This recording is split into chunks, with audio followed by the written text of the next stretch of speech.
সুপ্রিয় দর্শক, আপনারা জানেন ইতিমধ্যে বাংলাদেশের উপর দিয়ে ঘূর্ণিঝড় রিমেল ভয়ানকভাবে উপকূল অঞ্চলগুলো অতিক্রম করেছে। সুপ্রিয় দর্শক, উপকূল অঞ্চল অতিক্রম করতে গিয়ে ভয়ানকভাবে এই বঙ্গোপসাগরে সৃষ্ট ঘূর্ণিঝড় রিমেল লণ্ডভণ্ড করে দেয় বিভিন্ন এলাকায়। বিভিন্ন এলাকা আমরা জানি ইতিমধ্যে যে বিভিন্ন এলাকায় বন্যার পানিতে প্লাবিত হয়েছে এবং বিভিন্ন শহর জলবদ্ধতা সৃষ্টি হয়েছে এবং সাধারণ মানুষের যে সাধারণ জীবনযাপন চলার ক্ষেত্রে ব্যাহত হচ্ছে। সুপ্রিয়, আমরা এই মুহূর্তে আছি চট্টগ্রাম পতেঙ্গা সমুদ্র বন্দরে। সেখানে যেমনটি দেখা যাচ্ছে যে প্রবল বাতাস ঢেউয়ের আছড়ে পড়া ঢেউয়ের চাপে পতেঙ্গা সমুদ্রের যে রুটটি আছে, রিং রুটটি, সেটি কিছুটা ভেঙে পড়ে এবং সেই ভেঙে পড়া আছড়ে পড়া ঢেউর সাথে সেটি ক্ষতিগ্রস্ত হয়।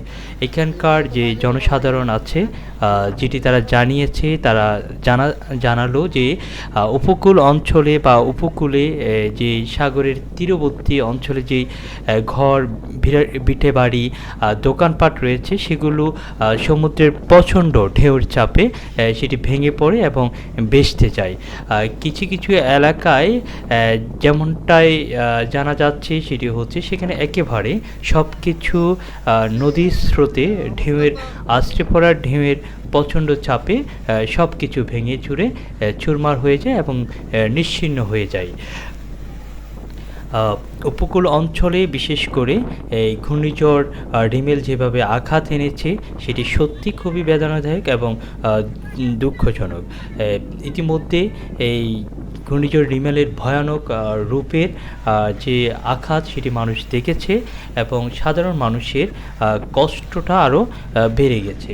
কারো ঘরবাড়ি, গবাদি পশু বিশেষ করে সম্পদহানির ব্যাপকভাবে হয়েছে। আমরা আবার জানতে পেরেছি যে এই ঘূর্ণিঝড় রিমেল সুন্দরবনে পশু প্রাণীর যে প্রাণহানি ঘটেছে। ইতিমধ্যে ৩৯টি হরিণ মৃতদেহ উদ্ধার করেছে বন কর্তৃপক্ষ, আমরা সেটিও জানতে পেরেছি।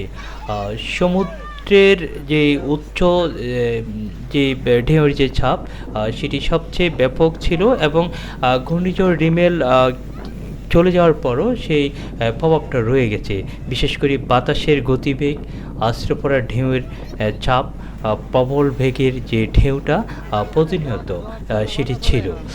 সুপ্রিয় দর্শক, আমরা আপনাদেরকে এখন ভিডিওতে যা দেখাচ্ছি সেটি হচ্ছে চট্টগ্রাম সমুদ্র বন্দর, পতেঙ্গা সমুদ্র বন্দরের রিমেলের কারণে চট্টগ্রাম শাহ আমানত বিমানবন্দরের বিমান চলাচল বন্ধ ছিল এবং বন্দর কর্তৃপক্ষের কার্যক্রম বন্ধ ছিল।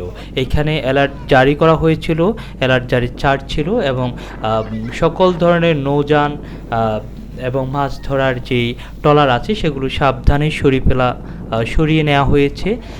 এছাড়াও চট্টগ্রামে বিভিন্ন যাত্রী পারাপারের যে নৌঘাটগুলো ছিল সেগুলো যাত্রী পারাপার বন্ধ ছিল এবং সেগুলোও সতর্ক জারির মধ্যে ছিল। সুপ্রিয় দর্শক, যেমনটা আপনারা দেখছেন যে এইখানে যে ঢেউয়ের যে আছড়ে পড়া সেগুলো দেখতে এখানে মানুষ ভিড় করেছে এবং মানুষ এই ওয়েদারে এসে যে সমুদ্রের যে ঢেউয়ের যে আছড়ে পড়া বিষয়টা উপভোগ করছে। আমরা পরবর্তী সময়ে আপনাদেরকে আপডেট জানিয়ে দিব। সুপ্রিয় দর্শক, সেই পর্যন্ত সবাই ভালো থাকবেন এবং সাবধানে থাকবেন।